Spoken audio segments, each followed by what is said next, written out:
নমরুদ একবার তীর মারছে আকাশের দিকে, কেরে মারছত কাল্লা মাইরালাম।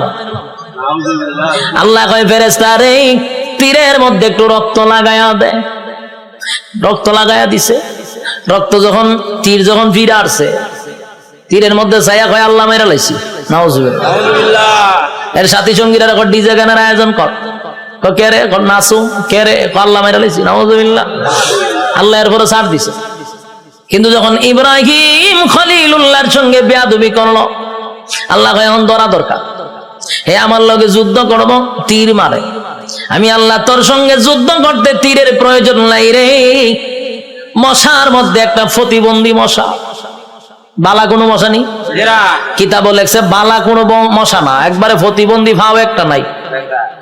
আল্লাহ কয় কইরে আসত নি ফাঁসি, তোর ভাও আসেনি, আমার ভাও নাই। তো যা নমরুদের না খাতে গিয়া ঢুক। ল্যাংরা মশা না খেতে গিয়া ঢুকছে, ঢুকিয়া একেবারে ডাইরেক্ট মগজও চলে গেছে। মগজ বইয়া আর পরে ইনসুলিন দেয়, সুই ঢুকায় আর সুই বাইর করে। যেই সুই ঢুকাইছে মগজ, একটা লাফে তিনা তুলছে নমরুদ্দা। পার্লামেন্টে বইয়া রয়েছিল, মশায় যখন খামড় দিছে পার্লামেন্টের নাচ শুরু করছে ডিজে গানের মতো, উরুম দুরুম নাচে। সে আরো বিভিন্ন মন্ত্রীরা বসা, দেশের বিভিন্ন জায়গার থেকে অনেক রাষ্ট্রপতিরা আইছে।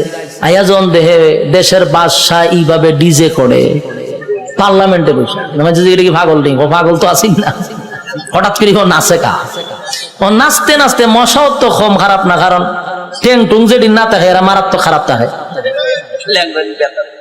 এই মশা কিন্তু মারাত্মক খারাপ, হেদের সুই ডুয়া যে বাইর করে না।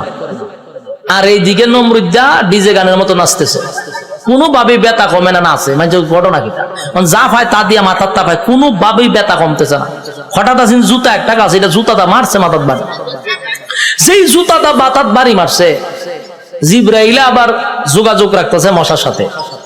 মশারে ফোন দিয়া কইছে তাড়াতাড়ি ছাইরা দে, ইনসুলিন টাইনা তুল। যখন হে সুই টান্দা তুলছে, ব্যথা ছাড়ছে।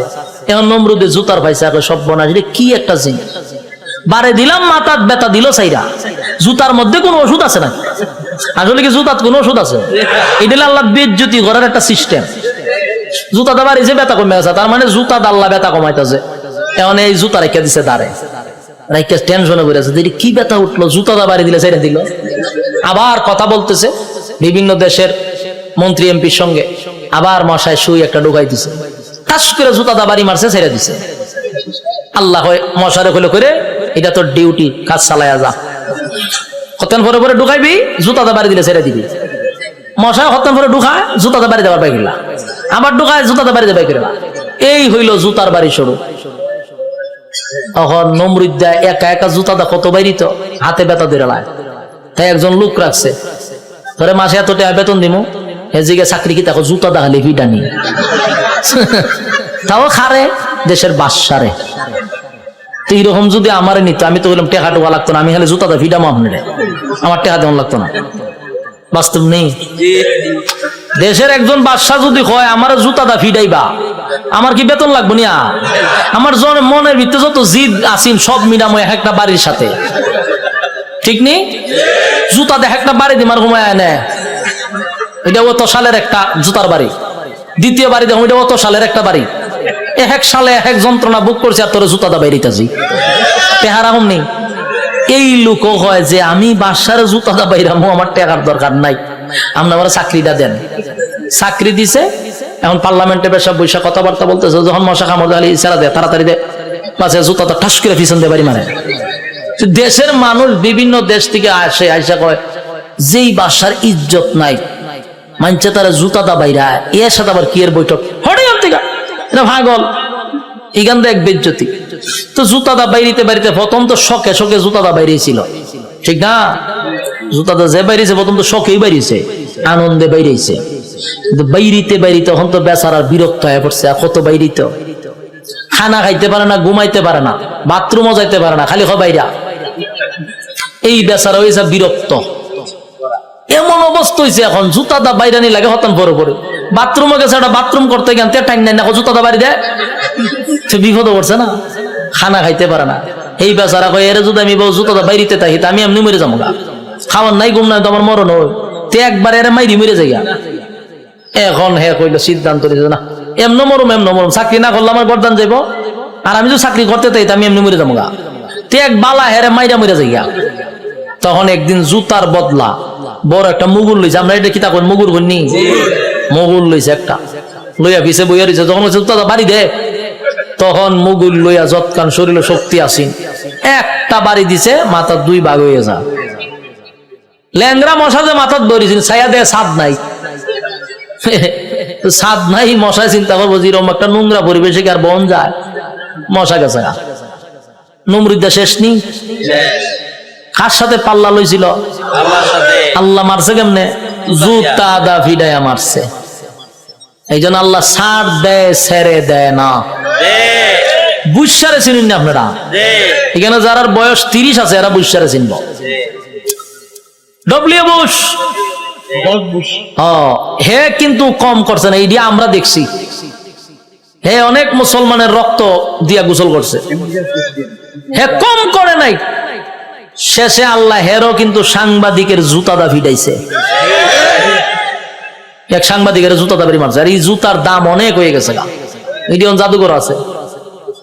আল্লাহর মায়ের আস্তে আস্তে ছাড় দেয় ছেড়ে। যারা জুলুম করতেছেন, যারা জুলুমের মধ্যে আছেন, যাই না রাখেন জুলুমের শেষ আছে। যারা জুলুম করে তাদের দুইটা শাস্তি, একটা দুনিয়ায় একটা পরকালে। দুনিয়ায় ততক্ষণ না পর্যন্ত আপনার মৃত্যু দিবে না যতক্ষণ আপনাকে দুনিয়াতে আল্লাহ চরম পর্যায়ের বেজ্জতি না করবে। চরম পর্যায়ের বেজ্জতি করার পর আপনার মৌত দিবে আল্লাহ। এরপরে পরকালে তো আছে কুবা শামসুর মতো, ইচ্ছা মতো কুবাইব। বাস্তব না বাস্তব? সাইজ কিন্তু আল্লাহ ছেড়ে দিত না, জনমের সাইজ করবো। এজন্য যারা জুলুম করেন স্পষ্ট শুনে রাখেন, প্রথম নাম্বার কথা হলো ততক্ষণ না মরবেন না যতক্ষণ আপনার আল্লাহ দুনিয়াতে চরম পর্যায়ের বেজ্জতি না করবে, অপমান করবে। এরপরে মৃত্যু দিবার পরকালে তা আছে ওয়াং সাং সুচি কি তাই ইজ্জতে আসেনি, তাইরে জনমের দেওয়া দিতাছে। এখন বন্দি করে রাখছে, পারমার মুসলমানের রক্ত খাইছিল না, তাই রক্ত চুষা খাইতেছে। আরো বেজ্জতি হইব, আরো দেখবেন সামনে, অপেক্ষায় থাকেন। বাকিটা দেখার বয়স আপনারা রয়েছে, আল্লাহ দেখাইব। আল্লাহ বলেন ছাড় দেই কিন্তু ছেড়ে দেই না। আমি যখন ছাড় দেই বুঝিস না আমি তোরে ছাইরা দিছি। ধরব যেদিন আমি আল্লাহ ধরব, জনমের ধরা ধরব, পৃথিবীর কেউ তোরে রক্ষা করতে পারবে না। আমি আল্লাহর নিয়ামত খাইয়া আমি আল্লাহর নাফরমানি করস, ছাইরা দিব না, কিন্তু জনমের ধরা ধরব। যুবক ভাই, আমি আপনাদের উদ্দেশ্যে বলতে চাই, আল্লাহর দেওয়া নিয়ামত খাইয়া, নিয়ামত খাওয়ার পরে যে আল্লাহর নাফরমানি করতেছি, রাইতে দিনে 24 ঘন্টা পাইয়াও 1টা ঘন্টা আল্লাহর দেই না। ইমাম সাহেব যদি বলে আসেন না একটু নামাজে যায়, উত্তর দেয় হুজুর নামাজের সময় নাই। যদি কয় আসেন না মাহফিলে যাই, আমার সময় নাই। বেচারা খুব ব্যস্ত, সময় নাই, সময় নাই, সময় নাই, যে কোনো বিষয় লোক আমার সময় নাই। প্রশ্ন হলো তোমার সময় নাই, সময় নাই, কিন্তু যেই লোকটা বলছে নামাজের জন্য সময় নাই, ওয়াজ মাহফিলের জন্য সময় নাই, এই লোকটারই দেখবেন ব্যবসার জন্য সময় আছে, চাকরির জন্য সময় আছে, বন্ধুদের আড্ডায় সময় আছে, বিশ্বকাপ খেলা 90 মিনিট দাঁড়ায়া দেখার সময় আছে, বিভিন্ন জায়গায় আড্ডায় কফি আড্ডায় সময় আছে, সব জায়গায় বেচারার সময় আছে। সময় নাই শুধু আল্লাহর বেলা। আল্লাহ বলেন সময় তো আমি দিছিলাম, সময় কাটা দিছে। আল্লাহ বলেন সময়ের মালিক আমি, আমি তোরে সময় দিলাম রে,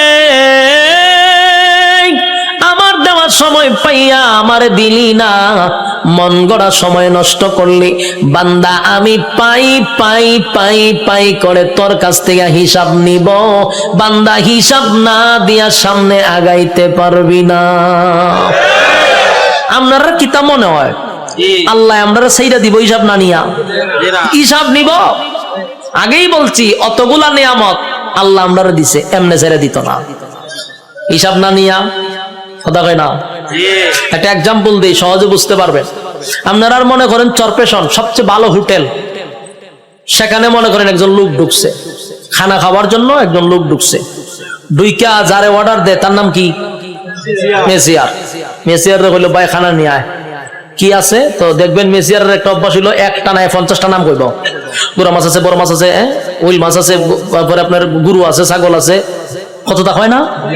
আমি অনেক সময় কিচ্ছু বুঝি না চাই তাই একটা না হয়, তাই আমি ভাই হাফিজি বলা লাগতো না, তুই আস্তে আস্তে একটা একটা করে ওদিকে আমি খাইতাম নাম জায়গা এত নাম কয় একটাও একটা হয় না, লাস্ট হলে গুরুরা ইয়াদ আছে। তো এই লোকজন এতগুলা নাম কইছে, চিন্তা করলো এতগুলা নাম কইছে কোনটা কম কয়, আচ্ছা সব লইয়া যা। মেসিয়ারে আনতেছে, টেবিল সাজাইছে, খাইতেছে। খানা দেখে মেসিয়ারে দে লক্ষণ বালা না, যে যিনি টেকা নে উনারে কি কয় ম্যানেজার, মেসিয়ার তো ম্যানেজার। ম্যানেজারের কাছে গেছে, মেসিয়ারে গিয়ে কয় স্যার ওই যে লোকটা খাইতেছে দেখছেন নি? দেখছি তো। কাম না, আমার একটা অনুমতি দেন। কি অনুমতি? কয়ের ইচ্ছা মতো কিন্তু ফিটাইতাম। ম্যানেজারে জিগা কাস্টমারে খানা খাইতেছে, তুই ফিটাইতে খা। কয়ের লক্ষণ বালা না, যেই পরিমাণ খাইতেছে হিসাব দিতে পারতো না, তাই একটু ফিডামো। ম্যানেজারে কয় কাস্টমারের কাজ কি? খাওয়ান। তোর কাজ কিটা? দেওন। আমার কাজ কিটা? হিসাব ল। তেহের খাওয়ান এ খাইব, তোর দেওন তুই দে, তুই মারতে কা। মেসিয়ার কথা তো ঠিক, আমার তো দেওয়ান, আমি দিতে তাই।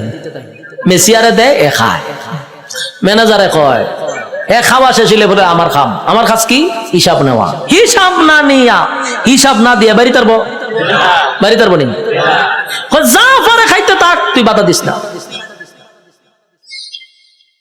ঠিক তেমনি ভাবে আল্লাহ বলেন দুনিয়াতে মানুষ যেই পরিমাণ কাম, কু কাম, দিনের কাম, রাত্রের কাম, সব কাম আমরা করি না?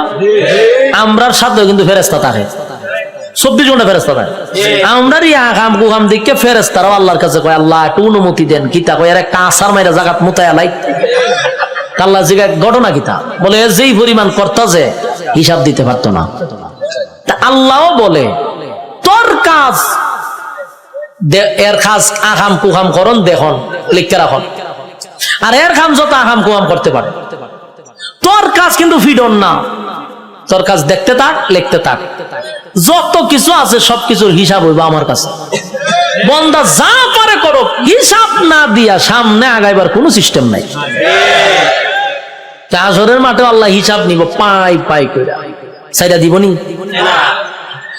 রব্বে কারীম বলেন প্রথম নাম্বার কথা হলো আফাহাসিবতুম আন্নামা খালাকনাকুম আবাসাও ওয়া আন্নাকুম ইলাইনা লা তুরজাউন।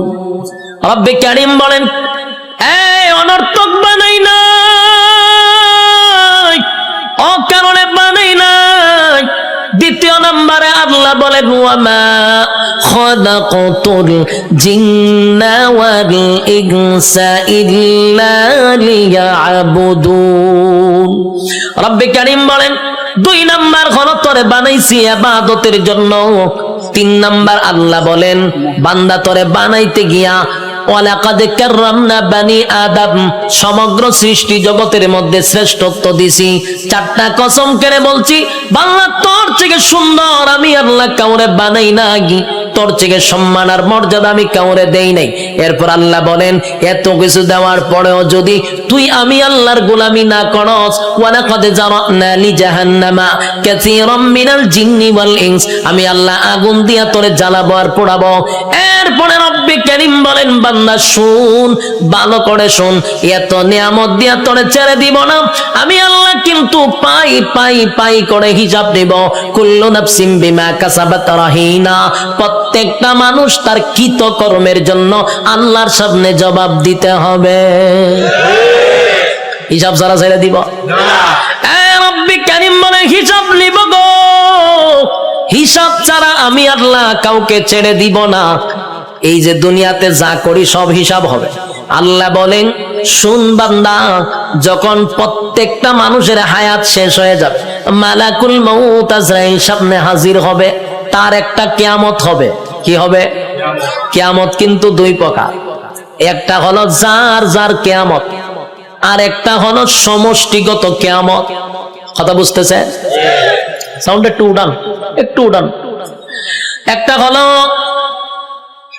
যার যার কিয়ামত, আর একটা হলো সমষ্টিগত কিয়ামত। আল্লাহ রাসূল বলেন যার যার কিয়ামত সম্পর্কে বলেন মাম্মাতা ফাকাত কামাত কিয়ামাতুহু, যে যখন মারা যায় তার কিয়ামত তখন শুরু হয়। আমি যদি স্টেজে এখন মারা যাই আমার কিয়ামত এখান থেকে শুরু হবে। আরেকটা হলো সমষ্টিগত কিয়ামত, সেই কিয়ামতটা হলো কিয়ামতে কুবরা, এটা বড় কিয়ামত, সেটা বাঁশির মাধ্যমে হয়। ইসরাফিল আলাইহিস সালাতু ওয়াস সালাম যখন বাঁশি ফু দিবে, আল্লাহ বলেন এই গোটা পৃথিবীর যা কিছু তোমরা দেখো বিশ্ব পরিস্থিতির পরিসমাপ্তি আমি ঘটায়া দিব। এটা হইল সমষ্টিগত কিয়ামত।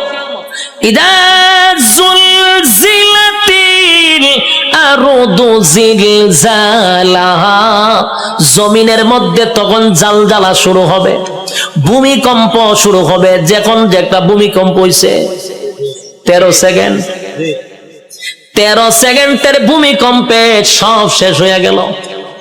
আর ওইটা যে শুরু হইব ওইটা 13 সেকেন্ড না, 13 ঘন্টা না, এটা চলতেই থাকবে। পাহাড় গুলি তুলার মতো উঠতে থাকবে। বিল্ডিং তো দূরের কথা, পাহাড় উইরে উইরে চলবো। এই ভূমিকম্প থামবে না। কুল্লু মান আলাইহা ফান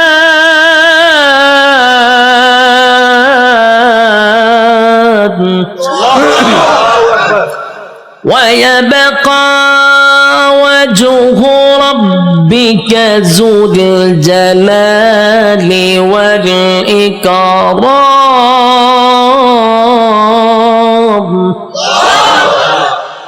সব শেষ করব।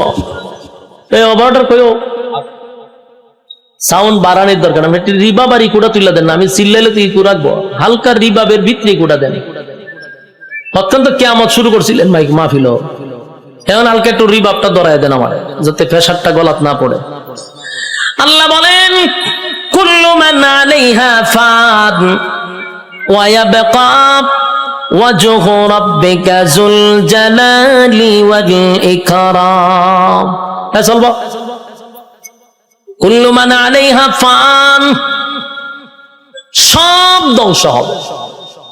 ওয়া ইয়াবকা ওয়াজহু রাব্বিকা যুল জালালি ওয়াল ইকরাম, শুধু আল্লাহ ছাড়া সব ধ্বংস।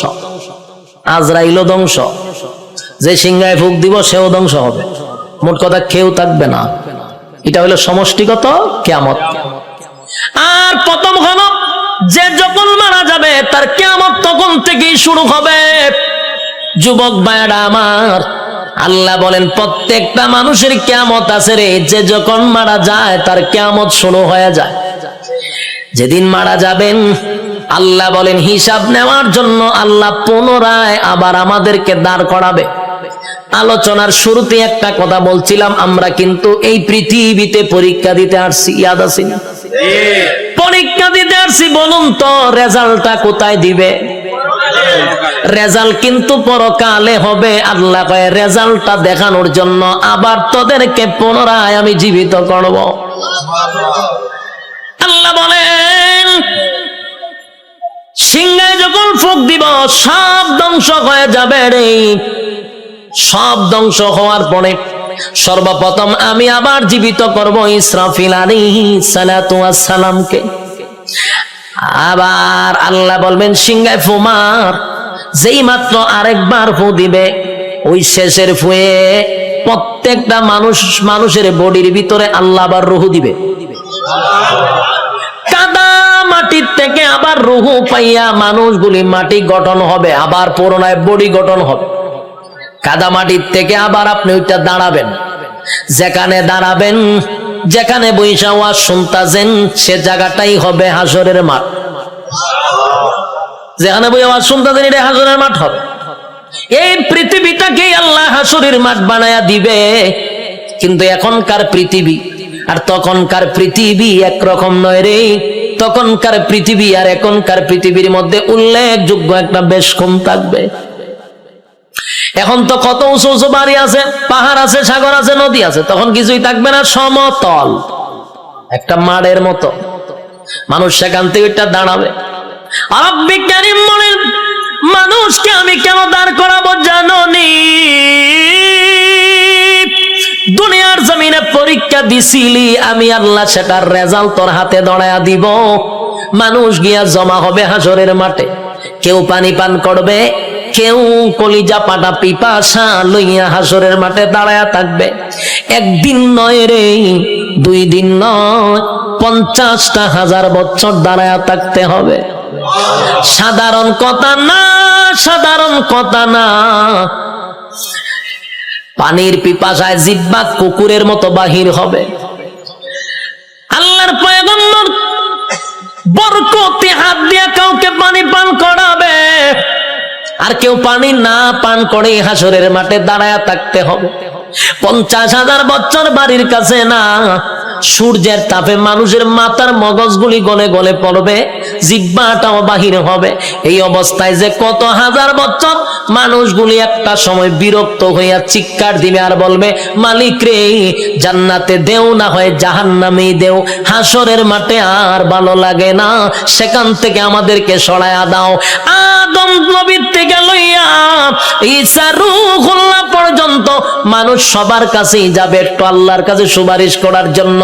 আদম নবীও বলবে ইয়া রাব্বি নাফসি, ইব্রাহিম আলাইহিস সালাতু ওয়াস সালাম বলবে ইয়া রাব্বি নাফসি, নূহ পয়গম্বর বলবে ইয়া রাব্বি নাফসি, মুসা নবী বলবে ইয়া রাব্বি নাফসি। এইভাবে 1,02,24,000 পয়গম্বর ইয়া ঈসা আলাইহিস সালাতু ওয়াস সালাম পর্যন্ত সবাই একটা কথা বলবে, ইয়া রাব্বি নাফসি। আমার কি উপায় হবে? আজকে আল্লাহর সামনে কথা বলার সাহস কোনো নবীর হবে না। কথা বুঝতেছেন আমার? আল্লাহ এত রাগান্বিত। এই যুবক ভাই, আলোচনার শুরুতেই বলেছিলাম আল্লাহর নাম রহমান, দয়া মায়া বেশি, কিন্তু আল্লাহর গজব আমরা এখনো দেখি নাই। সেটা হাসরের মাঠে দেখব। আল্লাহ সেদিন কাহার রূপ নিয়ে দাঁড়াবে, সেদিন আল্লাহর সামনে কথা বলার সাহস কোন নবীরাও পাবে না, শুধুমাত্র কেবলমাত্র আমাদের নবী ছাড়া। আদম নবীর থেকে লইয়া ঈসা রূহুল্লাহ পর্যন্ত একটা কথাই বলবে, ইয়া রাব্বি নাফসি। আমার কি উপায় হবে গো? আল্লাহ খালি তর্জন আর গর্জন দিবে, তর্জন আর গর্জন দিবে, আর বলবে নাফরমানরা আমার নিয়ামত খাই আমার নাফরমানি করছস, আজকে দাঁড়া, কেউ কথা বলবে কিনা? আল্লাহ সেদিন বলবেন লিমানিল মুলকুল ইয়াউম, এই পৃথিবীর রাজা বাদশারা দাঁড়া, হামাইন্নারে ডাক দিব, নমরুদ্দারে ডাক দিব। আল্লাহ সেদিন বড় বড় ক্ষমতাশীলরে ডাক দিবে, নমরুদ্দা দাঁড়া, ফেরাউন্না দাঁড়া। আল্লাহ বলবেন সাজ্জাদ দাঁড়া। আল্লাহ এইভাবে আবু জাহেলকে ডাকবে, যত জালেম শাসক আছে সবগুলাকে আল্লাহ সেদিন ডাক দিবে। ভারতের দাদারেও ডাক দিব, ওয়াংশাংশচিরও ডাক দিব, বুসারেও ডাক দিব, সবাইরে ডাক দিব। বেডাগিরি তো কম দেখাইছ না, আজকে দেখা। কথা কন্যা দি, বেডাগিরি যারা বাংলাদেশও করো তারাও কিন্তু ডাক দিব, দাঁড় করাইব, দাঁড়া, বেডাগিরি কম করছ না, নির্দোষ আলেমদেরকে সাইজ করছ, দাঁড়া, আজকে দেখি তোর ক্ষমতা কতটুকু আছে। দাঁড়া, ক্ষমতা দেখকে লই আমি দাঁড়া। কেউ কথা বলবে না, নিস্তুপ হয়ে যাবে। কথা বলার সাহস আছে নি কেউ? এখন এনে কত বেড়াগিরি, এখন বেড়াগিরি অভাব নাই। সেদিন কেউ কথা বলবে না, কেউ কথা বলবে না। আল্লাহ তখন নিজেই কইব লিল্লাহিল ওয়াহিদিল কাহার, আজকের একমাত্র ক্ষমতা আমি আল্লাহ। এই ভয়াবহ পরিস্থিতিতে কেউ কথা বলার সাহস পাবে না। আল্লাহ নিজেই কোরআনে বলেন ইয়াউমা ইয়াফিরুল মারউ মিন আখিহি ওয়া উম্মিহি ওয়া আবি ওয়া সাহিবাতিহি ওয়া বানি। কিয়ামতের মাঠটা এমন হবে, মা তার সন্তানের পরিচয় দিবে না, সন্তান মার পরিচয় দিবে না, বাবা তার সন্তানকে চিনবে না, পরিচয় দিবে না, চিনলেও পরিচয় দিবে না, ভালো করে চিনবো পরিচয় দিত না। স্ত্রী তার স্বামীর পরিচয় দিবে না, কেন দিবে না? একটা নেকির কারণে। যদি আমার কাছে নেকি চায়, কেউ কাউরে পরিচয় দিবে না। সেদিন কি কোনো পীর সাহেব তার মরিদানের পরিচয় দিব? কথা হয় না? দি পীররা গিয়া কি মরিদানটা তালাশ করবো? পীরও বলবে ইয়া রাব্বি নাফসি।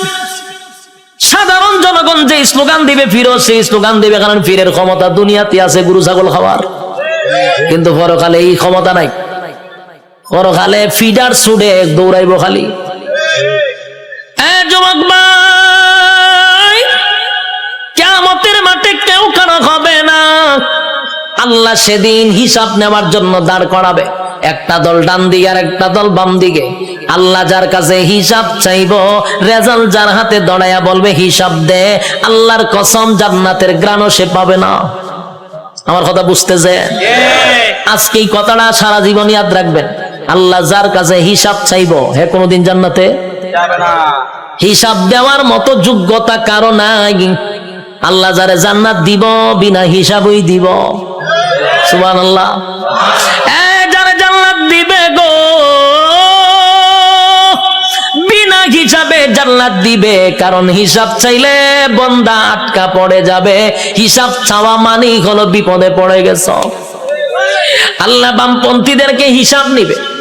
দুইটা দলে যখন মানুষ দাঁড়াইব, আল্লাহ তখন ফেরেশতাদেরকে বলবেন, নাফরমান গুলাকে জিগা 24 ঘন্টাদের সময় দিছিলাম কোন কাজে ব্যয় করছে? আমি যে যৌবন কাল দিছিলাম কোন কাজে ব্যয় করছে? হিসাব দিত গো। হিসাবে আটকা পড়ে যাবে। আল্লাহ তখন ফেরেশতাদেরকে বলবে, এটি নাফরমান আমার দেওয়া নিয়ামত খাই আমার নাফরমানি করছে। আজকে তার হাতটারে লোহার মতো শক্ত করে দে, বাম হাতটারে লোহা বানাবে, শক্ত হয়ে যাবে। আল্লাহ কয়টার ব্যাখ্যা করবো, কয়টা বুক বরাবর ঢুকা, বুক ছিদ্র করে, কলিজা ছিদ্র করে, পিছন দিকে টেনে বাম হাতটা বাহির করবে। নাউজুবিল্লাহ। বাম হাত বুক ছিদ্র করে পিছন দিকে বাহির করার পরে এবার হাত চলে গেল পিছনে, মাথা কিন্তু সামনে। আল্লাহ এবার দিবা আমল নামা, ওই যে রেজাল্ট দুনিয়াতে যে পরীক্ষা নিছিল এই রেজাল্টটা হাতে দিবে। ফেরেশতারা কইবে আল্লাহ হাত পিছনে, চেহারা সামনে। আল্লাহ কয় নাফরমানের চেহারাটা ভাঙ্গা মস্কাইয়া এরপরে পিছনে নিয়ে যা। যুবক ভাই, প্রথমে বলেছি আল্লাহর মায়া দয়া বেশি গো, তেমনি ভাবে আল্লাহর আযাব আর গজব বেশি রে। বাম হাতটা বুক বরাবর ঢোকাইয়া পিছন দিকে বাহির করিয়া গাঁটটা মস্কাইয়া ভাঙ্গা পিছনের দিকে নিবে। মরবেন না কিন্তু, কারণ মরণ নাই। গার ভাঙ্গা পিছন দিকে নিবে, নিয়ে আল্লাহ কইব নে রেজাল্টটা দেখ। ক্লাসও বইয়া কি করছিলি বান্দা একটু দেখ। বান্দা দেখবে আর বলবে, মালিক রে আমার প্রতি তুমি বেইনসাফি করো নাই, ইনসাফের বিচারটাই করছো। কারণ সে দেখবে যা কিছু লেখা সব তার চোখের সামনে বাজবে। রাতের আধারে কি করছে, দিনের আলোতে কি করছে, সব লেখা। আল্লাহ একটা বাড়ায়া লেখে নাই, একটা কমায়া লেখে নাই।